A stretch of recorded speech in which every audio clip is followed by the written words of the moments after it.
If you haven't already, please also subscribe to us on Apple, Spreaker, and Spotify.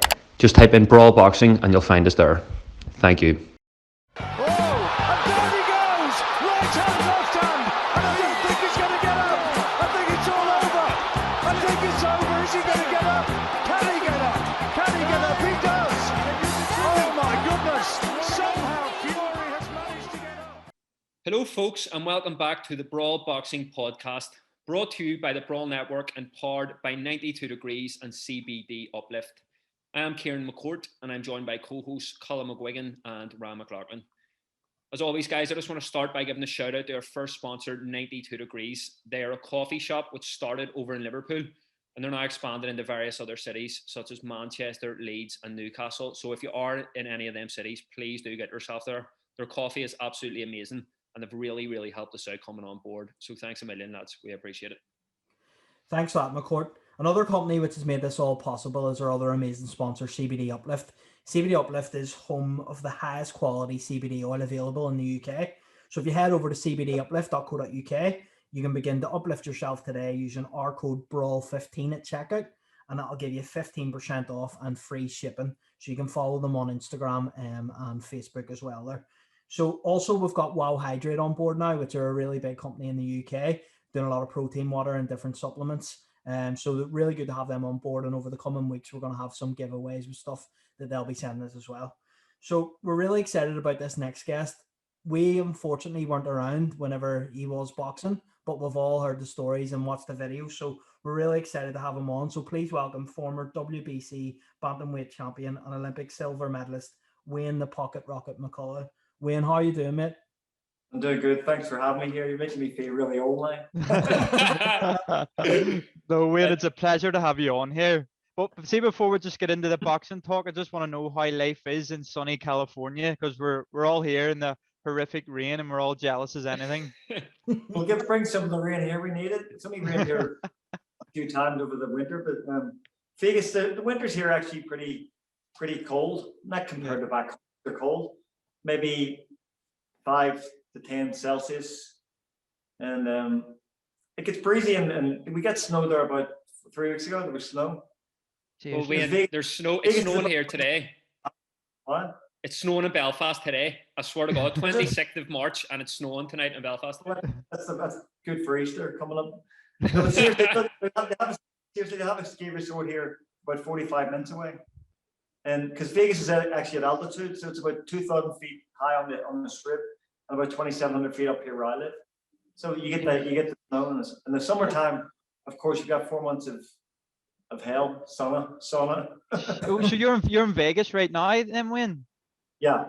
Oh, some life. I'm jealous. What a life.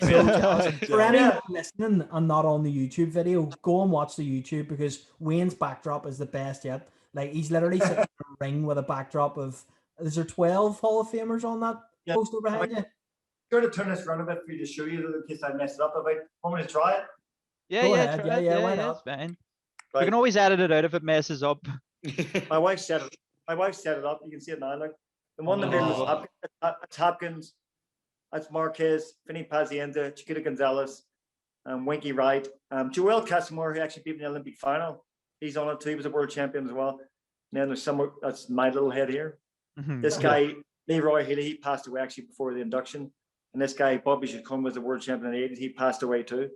So you've got a lot of world champions. And Is that your gym? Yeah, it's in my garage. My garage is about 40 feet by 20 feet, so I can fit a ring, and there's like 2 heavy bags, speed bag, a little bathroom as well. So You got a spare bedroom, Wayne? what's that? You got a spare bedroom over there? If I can. I've got a couple of spare rooms. You have to fight my daughter for it. No, Wayne, next time I'm over in Vegas for a lad's holiday and I need to sweat out the drink from the night Oh, before, I need to come to your gym. Seriously, if you're in Vegas, come here. You guys can come up here. You're welcome to come here. Legend, Oh, mate. happy day. Do you train Brian Callan sometimes? I've been training Brand since 7 years ago. That's I was in mental. California. I was there. I was there for six years, and I came back about a year ago, and then I was going back every other week. And then the pandemic hit last March. Then the gyms in California are just starting to open again, 10% capacity, that's it. But Brian, I've been training Brian, you know, he's one of the funniest guys in the world because he's a comedian, but he's an actor as well, and he's one of the nicest guys you could ever meet. But you know what? He's been in the ringer with the world champion. He sparred with me, of course, but he's with Victor Ortiz and stuff. He sparred with him, so he gets in there with people. Well, that's great. What he's doing, and he knows how to do defense and stuff, and he loves it. He loves it. I've seen him move around a bit. I've seen him talking to Shab about it loads, and they keep each other going. But he looks like he can move. And we're looking at an opponent at the minute for Ryan here, because Ryan's looking to get into the sort of celebrity boxing matches. So if Brian Cullen fancies it. Well, Brendan, him and Brendan do the podcast. Got a great guy. I said to Brian before Shab got to the end of his career, I said, bring him in and I'll teach him real boxing, because he had no boxing skills. But he's seen Brian was pretty good. You know, even Joe Rogan, he's seen Brian was pretty good as well. But I tried to get Demons in and to spar with Brian, they wouldn't do it. So that tells you something. Yeah, Joe Rogan will only do it if he can throw his leg kicks. I've seen them on YouTube. Joe can kick, he can kick, but boxing is different. You know, if you can stay on your feet in MMA, you do pretty well. Yeah. What's it like living, sort of making that transformation from the streets of Belfast, like growing up sort of West Belfast, Shankill, to now being out in the sun? Do you miss home at all, or? How old are you guys? 25 and then 26. 27. Okay, I came here on February 20th. I was here 28 years. So I came here when I was just 22. My wife was my girlfriend. She was 19, and we didn't know one person in the whole of America. So I was contracted to come here with Eddie Fudge, my coach.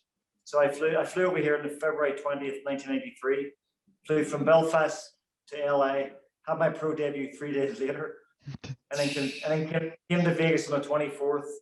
And it was like walking into like a movie set, because I'd seen Vegas in movies, like the Strip and stuff, and you're walking around looking at the casinos and stuff like that. You're like in awe, but you sort of get fed up with the casinos, the slot machines and stuff like that after a while. And we used to live right beside the Strip, but then we moved to the suburbs, which was the suburbs. Then we bought our first home, and then Vegas spread out even more, and now there's about 500,000 people. Now there's about 3 million. So it's turned into a big city, and it's a great city to live, because you got the nice hotels, great restaurants, you get the casinos if you want them, and if you live in the suburbs, you can go down and visit that for a few days during the week, and then go back to your own house. So it's always good to go back to your own house after you've heard a slot machine ringing over, ding ding ding ding ding. Over. But Vegas is a great city to go to, even if you're not a gambler, don't you? Yeah. I'd actually love to go myself. I've never been, but it's on the. I've never been. Well, it's changed so much in, say, 27 years, and it's, you know, some of the great. It used to be a cheap city, but not anymore. It's expensive here. Everything is expensive, but you can still have a great time and have fun. And the Strip is reopening now because of the pandemic, and you're starting to see the crowds come back to Vegas. Hopefully, we'll be there soon in your gym there, and Ryan can spar someone. Give me Joe Rogan. Bring it right back to the start with you. You grew up in the midst of the Troubles. You grew up in the Shankill. How did you first get into boxing? What was it that attracted you to the sport at the very beginning? Well, the funny thing is, I was actually born. When people say they're born on the Shankill, I was actually born at home in Percy Street on the Shankill, right behind where the Leisure Centre is.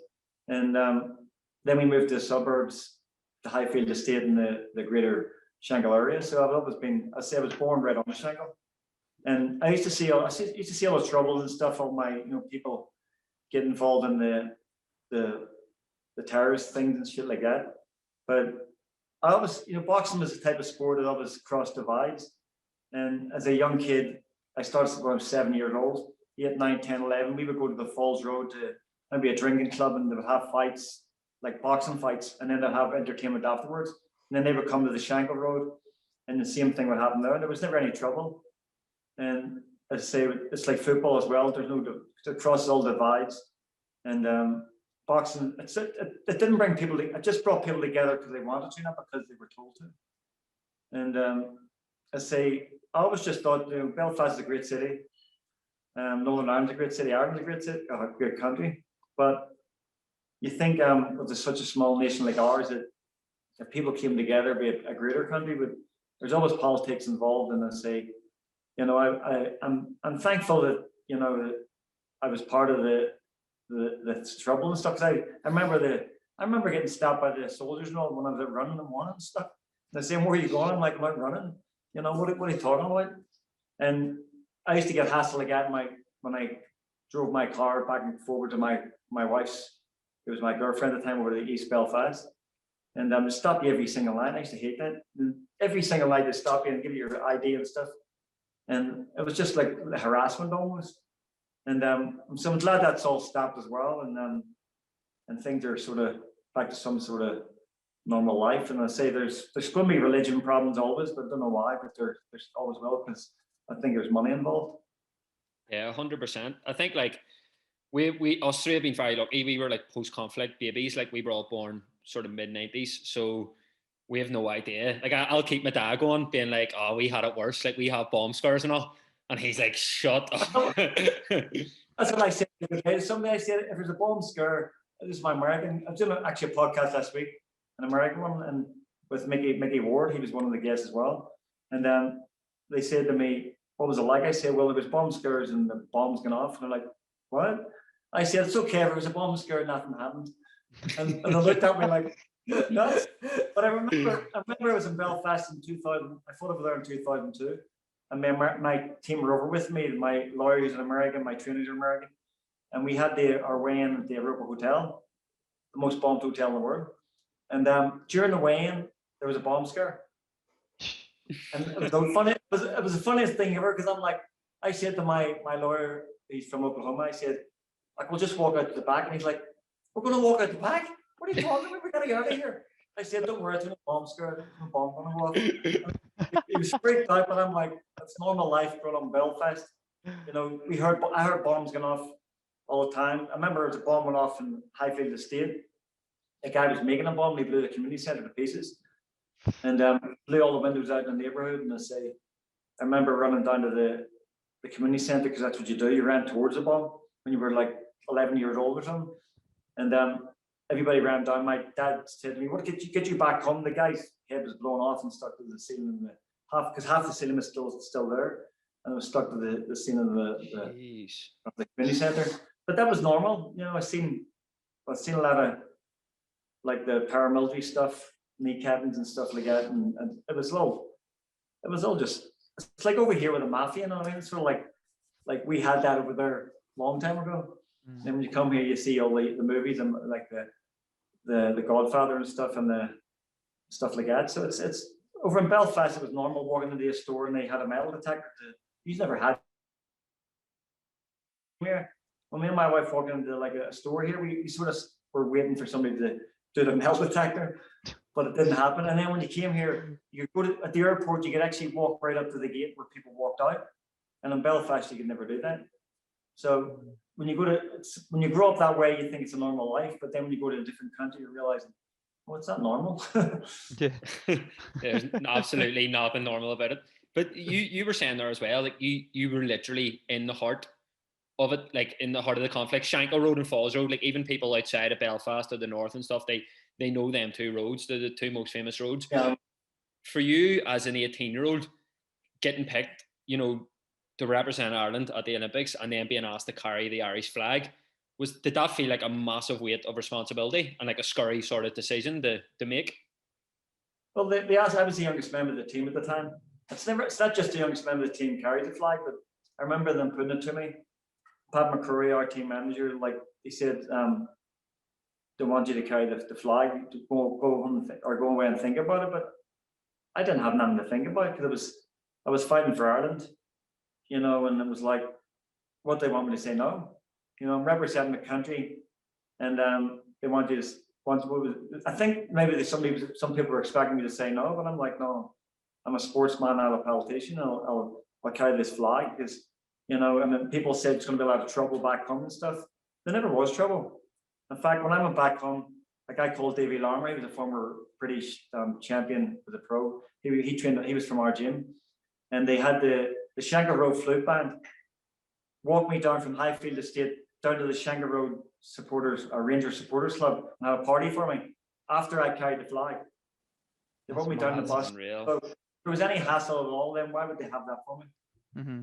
You know? Yeah. And do you think that's like what I suppose Carl Frampton, you obviously had the likes of Barry McGuigan as well, but like they sort of, I'm sure Carl as well looked at that and just thought, you know what, like coming from the other side himself, like we're all Catholics, but coming from like the Protestant side, he's thought, you know what, like he's seen what you done, and he thought, I want to emulate that. I want to have both sides of community, like, and bring them both together through boxing and sort of like sort of what you done.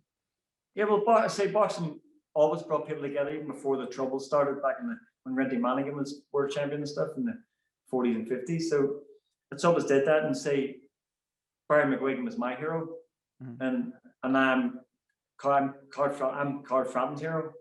I talk to Carl all the time. He's in Dubai at the minute for next week, but he brought people together because he trained out of the, he ended up in the Holy Family gym, which a Protestant from where he's from going to the Holy Family. So there was never any problems going to other gyms. It's like I trained in the Holy Trinity gym sometimes, Barney Eastridge gym down in Kessel Street. My brother was a pro, so I went down and trained with him and sparred with like Dave McCauley, Paul Hagginson, and guys like that, and Fidel Bassa, who beat McCauley twice. So it always crossed divides, and there was never any hassle for fighters going to certain gyms and they come to the Shankill or let's say the Falls, and there was never any trouble in boxing with religion. There never was. Yeah, you went on to win a silver medal at the Olympics in Barcelona, and then obviously gold in Commonwealth. Did that like sort of change your life? So like that during that time, was that like basically you probably didn't have to pay for a pint again in the Shankill. So you went on and done that, and like you've arrived. What was that whole experience like? Well, my first Olympics, we were talking about the carrying the flag. I was 17 when I qualified for the Olympics that year, and I just turned senior that year. I was because 17 is the youngest you can be a senior. So that year I won the youth, junior, and senior title within a year, and they put me in with like a 27-year-old guy, and I stopped them. And then they put me in with them again. They were trying to get me beat because they didn't want me to go to the Olympics. But then I fought a Cuban, and I fought everybody knows the late Gotti. And I fought him up in Derry, actually, Ireland versus Canada.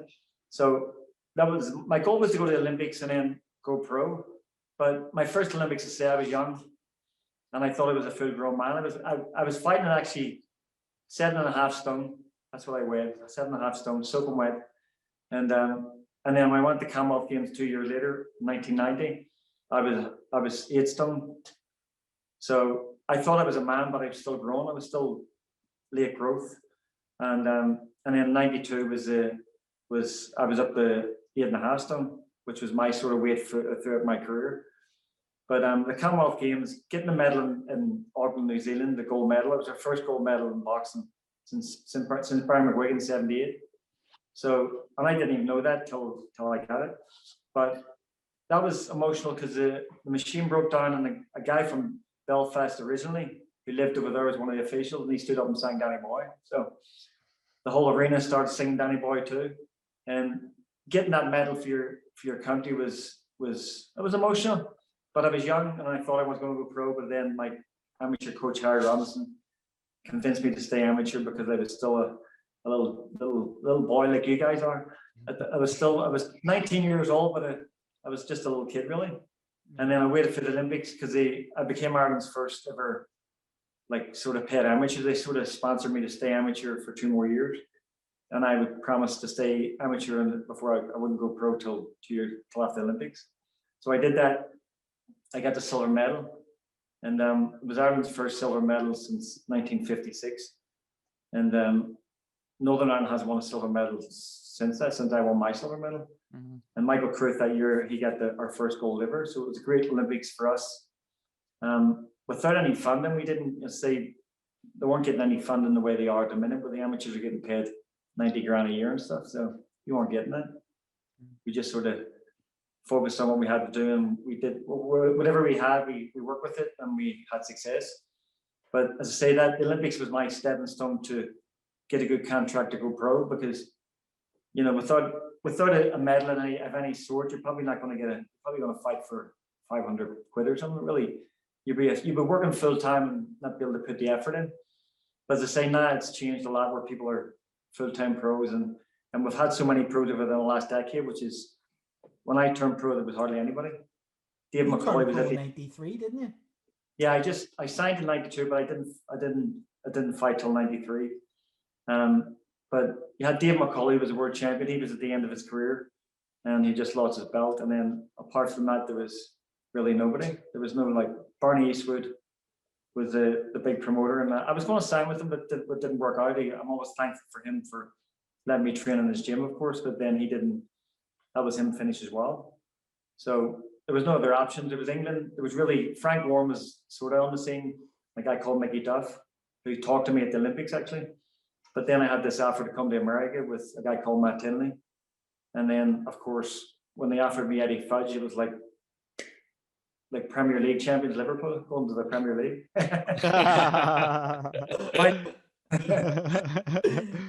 Whenever you turned over pro, you were obviously a world-class amateur. A lot of world-class amateurs find it hard adapting to the pro game. It seems like you were, tailor-made for both. Why was that? Why do you think you were so good whenever you turned over to the pro game as well? Well, thanks for saying it was good. I think it was because I loved mixing with the pros and sparring and stuff like that. And you weren't allowed to do it. The amateurs people wouldn't. They said you can't spar with pros. But my brother was 5 years older. He was a pro, and he trained at Barney's gym, and that's why, as I say, I sparred with Dave McCullough, Paul Hagginson, who was the WBC featherweight champion, and Fidel Baza, who beat Dave McCullough twice, and fight of the year fights are unbelievable. He wanted to spar me, and I was down there in the gym, and he asked to spar me. So if somebody asks you to spar, your world champion asked some young kid to spar, I'm like, yes.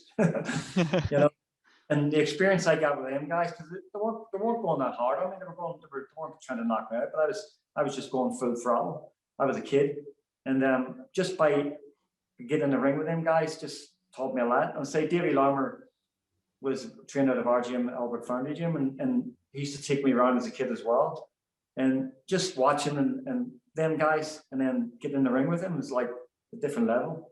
And that's why I think when I turned pro, I had that amateur pro style. And I could make the adaptation pretty easily because I had that background of just mixing pros. Yeah, it was mad because you obviously won your first world title like 2 years into being a pro over in Japan. And that probably I think I made you like Ireland's first ever WBC champion as well. Basically just going to ask, now this might be a tough question, but winning that WBC belt, right? Or an Olympic silver medal, if you had to choose, like what was the better feeling? What would it be? WBC. Yeah. No, the funny thing is when you mention anything about your career, anybody who's from Ireland, north or south, who was alive at that time, not you guys, they always say to me, "I remember where I was when you won that Olympic medal." It's like almost they remember where they were, what pub they were in, where they were sitting watching the fight. It's like they remember it. And as I say, when we arrived in Dublin. We were actually arrived in the airport at like 3 or 4 in the morning. It was 4,000 people at the airport in Dublin. And then the next day on the street, it took us down the bus. It was 50,000 people on O'Connell Street. So it was our first gold and our first silver in first gold ever, first silver in 36 years. They were celebrating for 6 months. They really were. I'm telling you, did PR work mostly down like south and up in Donegal and stuff. And like they're back and forth every week doing this, doing that, doing a lot of stuff. And I was training still. I kept training and I was drinking a little bit too much, but I kept training and kept myself in shape. But I cracked my cheekbone in 3 places in the semi-final of the Olympics and busted a nerve right here, which is still to this day like pins and needles. And so I couldn't get hit on for like 5 months after the Olympics. So I kept training fitness wise.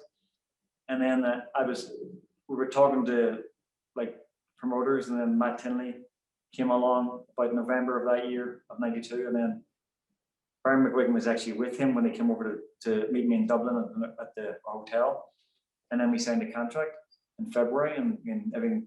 The hardest thing was for me really was leaving Belfast, because 100%. Everybody knows me on the Olympic team. I was always a guy who couldn't wait to go home. When I went away to a trip like Australia, New Zealand, all around America, I'm like, I can't wait to go back to Belfast. I want to go back to Belfast. I miss it. And then when somebody comes to you and says you're training, oh, you're going to go to the American train with Eddie Fudge, like, what? He's going to train me? Eddie Fudge was like, if you look him up, he trained 20 world champions. At the time I came here, he was training Riddick Bowe, who was a heavyweight champion of the world, and a guy called Mike McCullough, who was a 3-time world champion. And he was 82, and he wasn't going to take anybody else on, but he seen me at the Olympics and took me on, and I'm thankful he did, because, you know, he's the reason why I became champion. He's on my wall over here. He's the first picture when you walk into my garage, and he's responsible for me becoming world champion. And the reason why I had to leave Belfast was to come to him. But You know what I mean? what was it like fighting in Japan for a world title? Because like most people fight for their title in like Britain, America, maybe Germany or something, but Japan seems a mad one. Like the atmosphere must have been ridiculous. Well, we prepared right. We trained here, and then we went to Utah for a few weeks at altitude. And then we stopped off in Hawaii for a week, which was good for my sparring partners, but not me. I was having fun. But then we went to Japan for a week. We weren't sure if they were going to treat us well or not, but when we got there, it was like, as soon as you got to the airport, the camera was on you.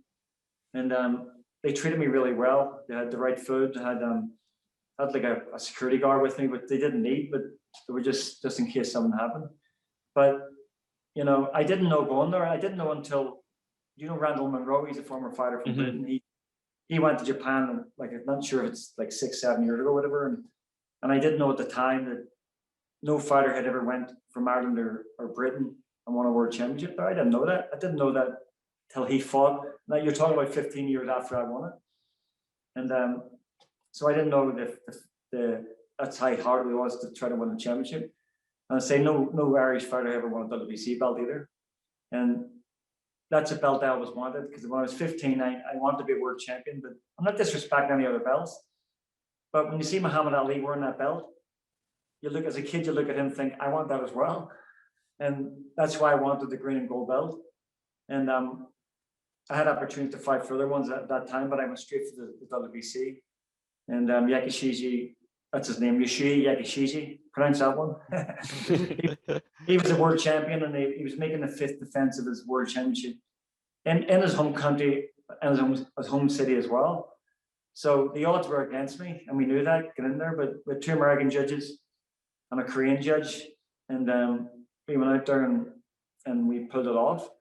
And one judge, the Korean judge, gave against me by 1 point, but the other judges gave it to me by 3 or 4 points.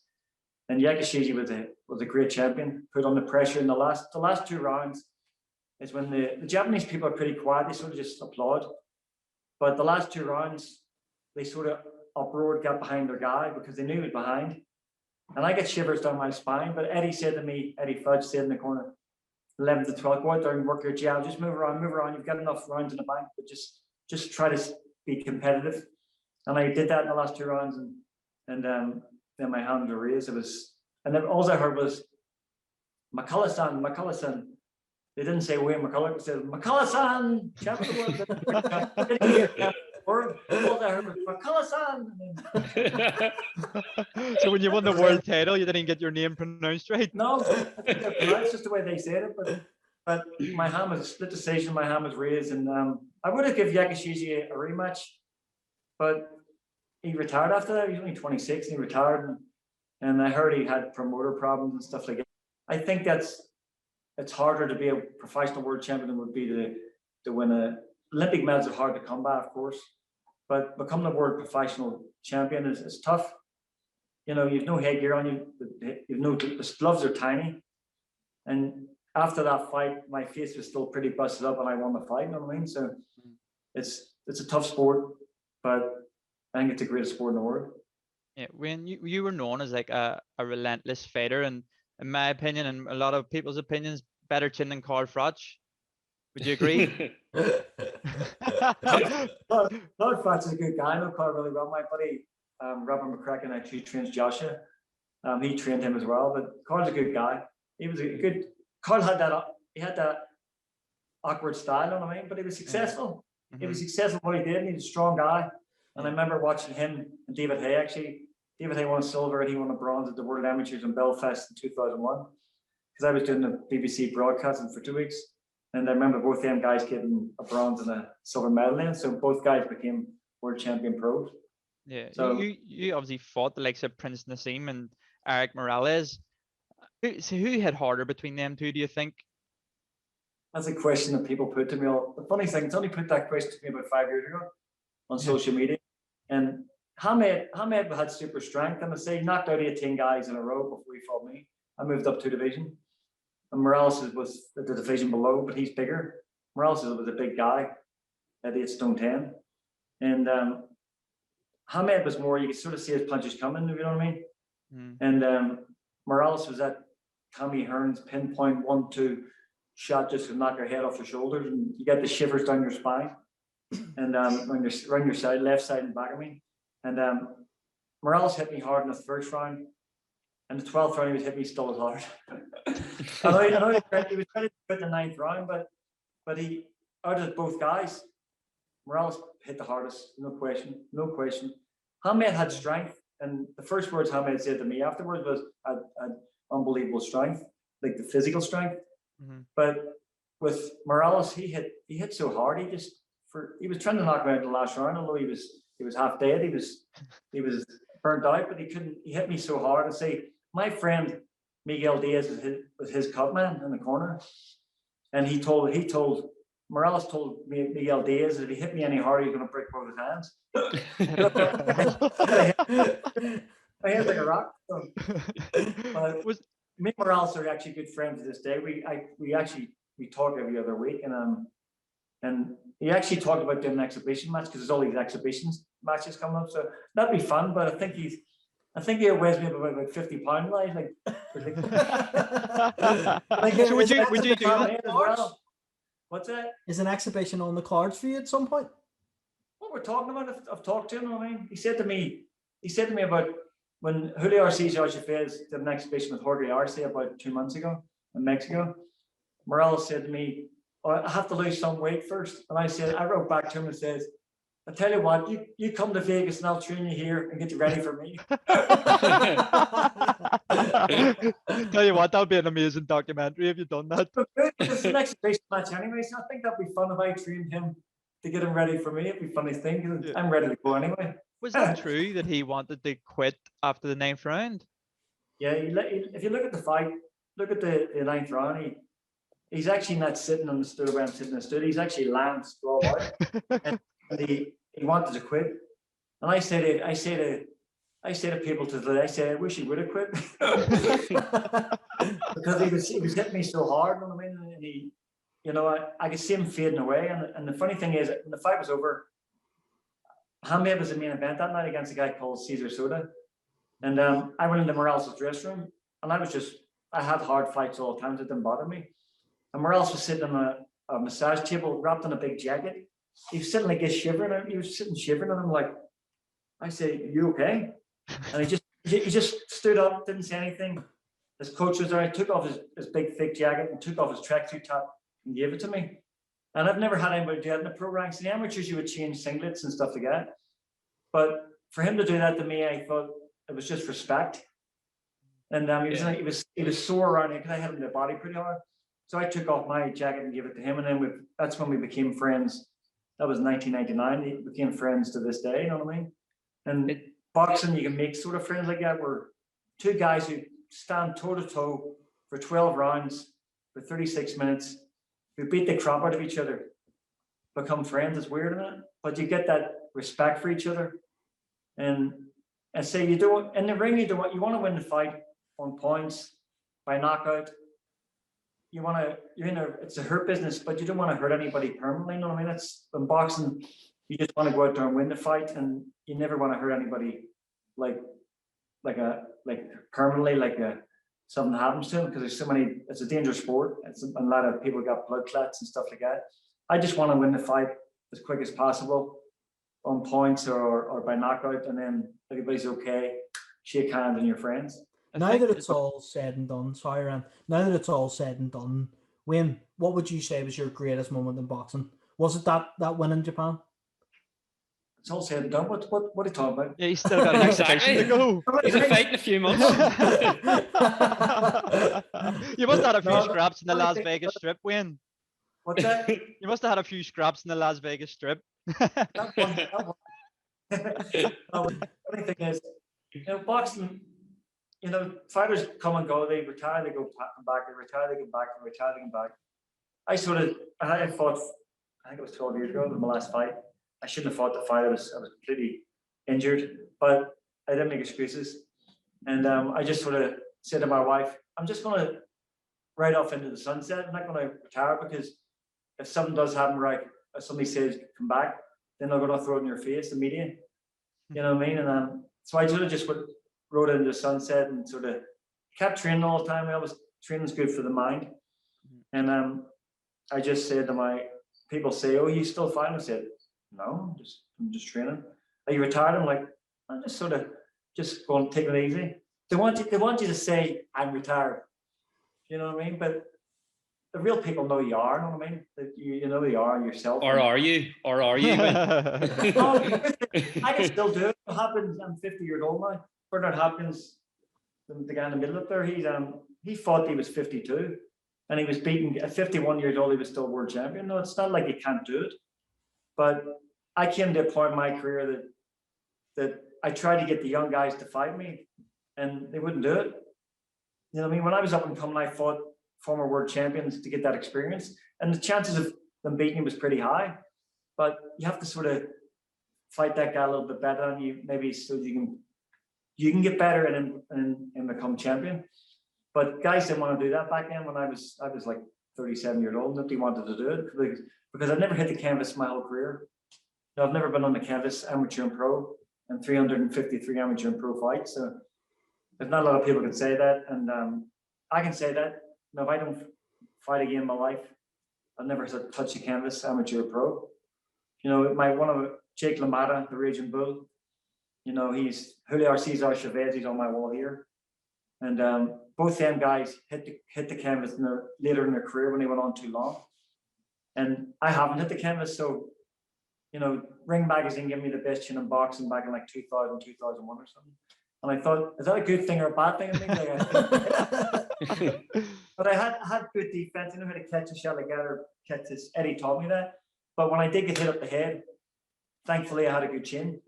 And the truth is, I got MRI scans when I was younger, and the doctor said my skull is actually twice as thick as the average person. So Julio Cesar Chavez's skull was the same way.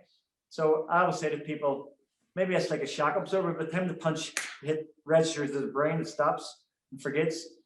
But as I say back home, you're as thick as champ. I am as thick as champ. It's weird when you were talking about Morales there, it just sort of hit me that you shared two of the most famous sort of greatest fights ever in anyone's book would be sort of Morales Barrera and Gotti Ward, and you shared the ring with both Gotti and Morales. Is that mental for you to think about? Yeah, well, Morales and Barrera fought a few times. And Gotti's picture right here. And I did a podcast like last week with Mickey Ward, and like Gotti, I fought Gotti in '88 Ireland versus Canada in Derry, and I stopped him in the first round, but I didn't meet him again until like 2000 up in New York. And he walked past me. He was bigger then. He was a bigger guy, and he walked past me and he said, "Do you remember me?" And I'm like, "Yes, I do." I was not smaller than him then, but I was a fan of his actually. When I'd love to have just sat and talked to him, but it's unfortunately a tragedy in his life. But the fight suddenly came, and after he fought me, he fought 2 days later because his corner threw in the towel, and it was Ireland versus Canada. And had I given him another standing count, he would have been TKO'd, which means he couldn't have fought for like 30 days. So they threw in the towel for 2 standing counts.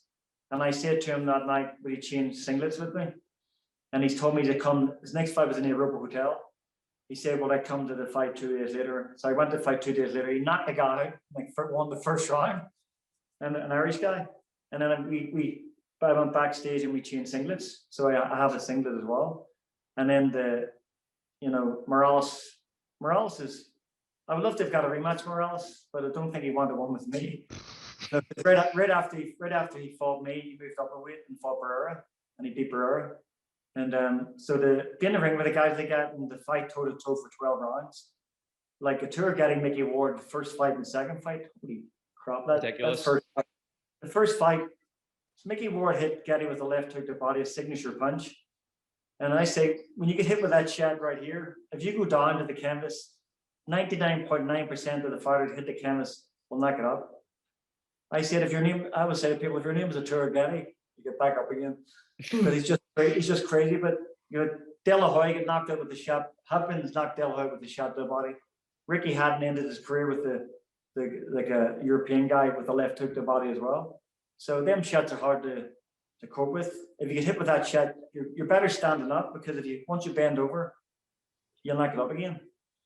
So I teach people if they get hit with the left hook to the body, to sort of just grab the person like that and hold on to them for a few seconds.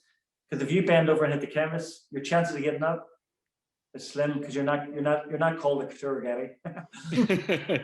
So that's my go-to shot, Wayne, for when I fight Brendan Schaub. Brendan's like this, so he's wide open. This shot's here, hitting here. That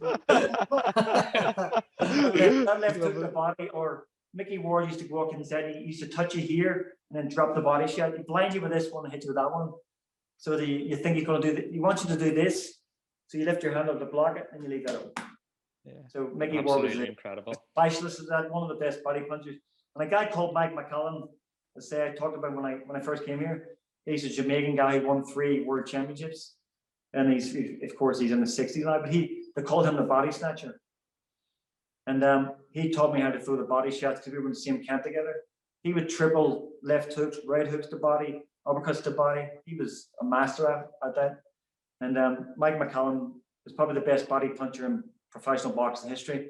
Mickey Ward probably has the best left hook to the body in boxing history. Yeah, 100%. Finally, Wayne, I know you always say you're not a politician, you're a fighter, but I just want to get your opinion on this. This week, don't worry, but this week there's been a lot of sort of uproar in the Belfast boxing community, because there was a hardship fund and they gave like 1.5 million to like a golf club, and then like 60,000 split between 7 boxing clubs. Do you think, considering how much boxing is given to Belfast as a city, do you think it's undervalued? 50,000, that's a lot of money for them when they're getting 1.7 million. Boxing's never changed. Boxing, it was a poor man's sport, you know what I mean? And as I say, in the Olympics for the whole of Ireland, boxing's brought the most medals. You know what I mean? Commonwealth Games was successful in Commonwealth Games, gold medals. Michael Cannon was a world amateur champion, you know what I mean? So we've had success, and what more do the amateurs, professionals, what more do the amateurs have to do over there, you know what I mean? What they have to do to get the money and to get the funding. 50,000 is a joke to spread out through the club. That's terrible. It's ridiculous. As I say, my amateur gym, when I was training, we had no electricity, no heating. We had a generator to run the power in our gym. It's like the petrol generator. And Harry Robinson, my coach, you know, our gym was terrible. We had when the rain came down, the floorboards in the gym were wood, so they start floating. So all the work had to be done in the ring, and never complained about it. You know, trying to make weight for fights was hard. So my amateur coach built a sauna so I could jump rope in it. Otherwise, I wouldn't need weight. We had no electricity. And then in 1991, I won the gold medal. They fixed it up as much as they could, but it was still terrible. Asbestos roof, to this day, still has an asbestos roof. And it's just, there's no insulation in the roof. It's just heat goes straight out. We had no showers in it, no running water, no toilet. Our toilet was out the back wall behind the gym in Albert Foundry. And never complained, never got the money. And say Davy Lomer got a Commonwealth gold and a Commonwealth bronze and became British champion, and we still didn't get anything. So for you to say 50,000, it's horrendous, but some things never change, you know what I mean? It's just, I will say, and boxing's a type of sport. Boxing, when your career's all said and done. Over here you have football, basketball, baseball. They all have pensions. They all have unions. Boxing doesn't have that, and unfortunately, a lot of fighters end up broke after they're finished, and then nobody really cares about them but their friends. And boxing, as you say, generates the most money, but there's still no boxers union or boxers pension schemes. And I say with the amateur system, they've been so successful with this this funding I've been getting with the special training and stuff. But one of my good friends, actually Nicholas Cruz Hernandez, he was our coach for the Olympics in '92, the Cuban. They kicked him out. And as I said earlier on, Michael Cruz and me got gold and silver in '92 without any funding. Nicholas Cruz was our coach. Most successful Olympics ever for Ireland, the men's. And they kicked him out. He lives in Dublin, outside Dublin somewhere, training people boxing in Spanish in a prison. Crazy. I talk to him every week, and he's the best coach we ever had.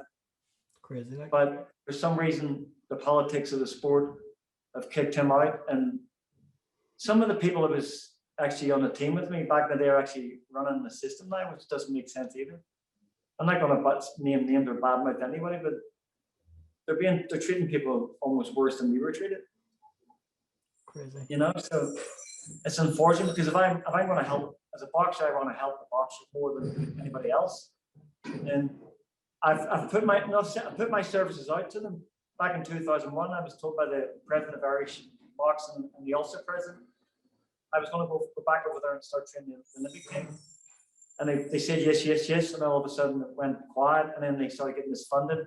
Then people were getting paid, and then all of a sudden I didn't hear anything.